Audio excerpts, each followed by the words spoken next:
ने आज बेहतरीन प्रदर्शन किया है। सुशीला पवार ने वेट लिफ्टिंग में भारोत्तोलन में भारत को एक और स्वर्ण दिलाया है, जबकि मेंस रिकर्व टीम ने तीरंदाजी में एक गोल्ड मेडल जीता है। मेरे साथ इस समय है प्रेरणा भांबरी और अंकिता रैना। दोनों महिला एकल वर्ग के फाइनल में टेनिस में पहुंच गई हैं और कल दोनों का फाइनल मुकाबला है। तो इस तरह से एक स्वर्ण पदक और एक रजत भारत के लिए पक्का हो गया है। तो आइए इनसे बात करते हैं। प्रेरणा, कल आपका मुकाबला है एकल फाइनल में और अपने ही देश की खिलाड़ी से है, तो क्या उम्मीद की थी कि इसी तरह से एक ही देश के खिलाड़ी से ही सामना होगा? जी, हमें यही लगा था कि हम ही पहुंचेंगे। हमें पूरा भरोसा था अपने ऊपर और हम बहुत खुश हैं कि हम यहाँ तक पहुंच सके और गोल्ड और सिल्वर दोनों इंडिया का ही होगा, तो हमें इस बात की बहुत खुशी है। अंकिता, गोल्ड और सिल्वर तो दोनों इंडिया का होगा ही, लेकिन व्यक्तिगत तौर पर क्या चाहते हैं? गोल्ड निश्चित तौर पर, तो प्रतियोगिता की भावना बरकरार रहेगी? हाँ, आई थिंक हम दोनों ही गोल्ड चाहते हैं और कल we will give our best.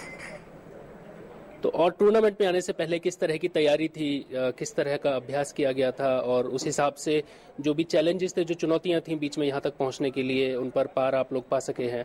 जी, हमने बहुत मेहनत करी है यहाँ तक पहुँचने के लिए और पिछले हफ्ते हम थाईलैंड से आ रहे हैं। हुआ हिन में हमारा फेड कप का टूर्नामेंट था और वहाँ पर हम 5th पोजीशन पर आए, तो हमने काफ़ी मैचेस खेले और हमारी तैयारी काफ़ी अच्छी रही है यहाँ तक पहुँचने के लिए। तो अगला निशाना किस लक्ष्य पर है? अगला निशाना अभी ये जो सैफ गेम्स होने के बाद दिल्ली में इंटरनेशनल इवेंट है, तो हम उसमें पार्टिसिपेट करने जा रहे हैं और उसमें काफ़ी 15-20 डिफरेंट कंट्रीज से प्लेयर्स आने वाले होंगे, तो it will be a really good competition. जब अपने ही खिलाड़ी से फाइनल में मुकाबला होता है और बात स्वर्ण पदक और रजत पदक की होती है, तो कहीं क्या मन में थोड़ा सा इस तरह का भाव आता है कि अपने ही देश की खिलाड़ी है, नहीं भी जीते तो कोई फर्क नहीं है, रजत पदक तो मिलना ही है, ऐसी कुछ भावना रहती है क्या? नहीं, ऐसा कुछ नहीं है। हम दोनों ही गोल्ड के लिए खेलेंगे, तो ऐसा कुछ नहीं होगा। हम बस अपना बेस्ट देंगे और होपफुली अच्छा रिजल्ट होगा।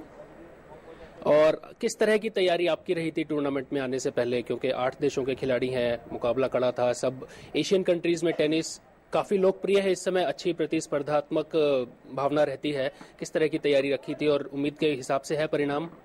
जैसे कि प्रेरणा ने कहा, हम अभी थाईलैंड से वहाँ फेड कप खेला हमने, तो वहाँ हमने जापान, उज़्बेकिस्तान, कजाकिस्तान और थाईलैंड, ये सारी कंट्रीज से खेला है, जिनके प्लेयर्स जो वर्ल्ड रैंकिंग है उसमें ऑलरेडी टॉप 100 और टॉप 50 में है और उनको हमने हराया है। वहाँ हम जीत के आए हैं वहाँ से, तो हम ऑलरेडी प्रिपेयर्ड थे इसके लिए।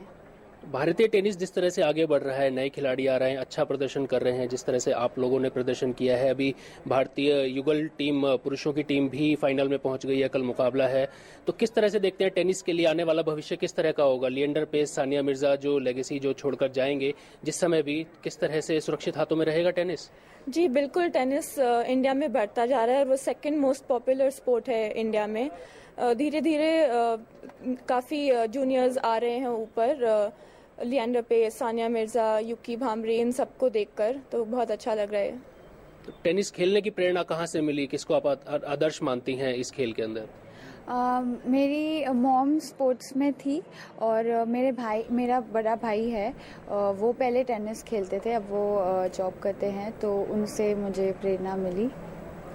तो यहाँ तक पहुँचने का श्रेय किसको देना चाहती हैं? परिवार में किस तरह का सपोर्ट मिलता है, किस तरह से उन्होंने आगे बढ़ने में मदद की है आपको? जी, मेरी फैमिली ने बहुत सपोर्ट करा है मुझे। मेरा बड़ा भाई मेरे साथ बहुत प्रैक्टिस करता है, वो मेरा कोच भी है, तो फैमिली ने हमेशा मुझे सपोर्ट करा है। प्लस मेरे एल्डर कजिन्स हैं, अंकिता, सना, युकी, तीनों ही बहुत अच्छा कर चुके हैं टेनिस में, तो उनको देखकर भी बहुत कुछ सीखने को मिलता है। और जिस तरह से हम देख रहे हैं, महिलाएं इस प्रतियोगिता में खासतौर से बड़ा अच्छा प्रदर्शन कर रही हैं, चाहे वो कोई भी खेल हो, चाहे वो कुश्ती हो, चाहे भारोत्तोलन हो, स्विमिंग हो या और भी कोई खेल हो, और आपने भी पदक भारत के लिए पक्के कर दिए हैं। तो क्या कह सकते हैं कि महिलाएं जो हैं वो इस हर तरह के खेल में पुरुषों से आगे निकल रही हैं? हाँ, हम आई थिंक सारे फील्ड में और अब स्पोर्ट्स में भी हम अच्छा कर रहे हैं और जो हमें सपोर्ट मिल रहा है अभी आप जैसे देख रहे हैं मेरे को स्पोर्ट्स अथॉरिटी ऑफ गुजरात से सपोर्ट मिल रहा है और उनके जो स्कीम्स है उसमें काफ़ी प्लेयर्स को सपोर्ट मिलता है और स्कॉलरशिप्स मिलती है उनके लिए अलग वुमेन्स के लिए स्कॉलरशिप्स है Gujarat sports authority of Gujarat government की तरफ से। तो आई थिंक उससे काफ़ी बढ़ावा मिल रहा है बिकॉज वो एक बैकिंग मिलने से काफ़ी सपोर्ट हो जाता है बिकॉज सब लोग वेल ऑफ फैमिली को बिलोंग नहीं करते हैं और डिफरेंट स्पोर्ट्स की डिफरेंट रिक्वायरमेंट है। तो इसलिए हम अभी काफ़ी महिला आप देखेंगे और हम अच्छा करें और होपफुली ओलंपिक्स में भी अच्छा करेंगे। टेनिस प्रेरणा एक महंगा खेल है, एक सस्ता खेल नहीं है। इसके लिए जो संसाधन है, जो तैयारी की जो ज़रूरतें हैं वो थोड़ी सी महंगी है। लेकिन जिस तरह से महिलाएं या जो नौजवान इस खेल में आगे निकल कर आ रहे हैं, तो किस तरह का आप देखते हैं लोग और क्या इस खेल के प्रति आकर्षित होंगे और इस खेल को बढ़ावा मिलेगा? जी बिल्कुल, बहुत ही महंगा स्पोर्ट है ये और बहुत ही मुश्किल है हर जगह ट्रैवल करना और बहुत एफर्ट लगता है खाली प्लेयर से नहीं बट पेरेंट्स कोचेस उनका सपोर्ट बहुत ज़रूरी होता है। पूरी टीम चाहिए होती है खेलने के लिए और अकेले भी ट्रैवल करना बहुत मुश्किल होता है। हमेशा कोई ना कोई साथ, अगर कोई कोच हो तो या पेरेंट हो तो हमेशा हेल्प मिलती है। तो ये बहुत ही एक्सपेंसिव है और फाइनेंशियल सपोर्ट बहुत ज़रूरी है इसके लिए। भारत में क्रिकेट को सबसे ज़्यादा लोकप्रिय खेल कहा जाता है जबकि राष्ट्रीय खेल हॉकी है। लेकिन जिस तरह से महिलाओं ने प्रदर्शन किया है, तो आप समझती हैं कि जो खेल प्राधिकरण है, खेल मंत्रालय है, क्या महिलाओं के लिए खेलों में हर तरह के खेल में आगे बढ़ने के लिए कोई प्रोत्साहन, कोई योजना या बढ़ावा को देना चाहिए या दे रहे हैं? किस तरह का विचार है इस बारे में?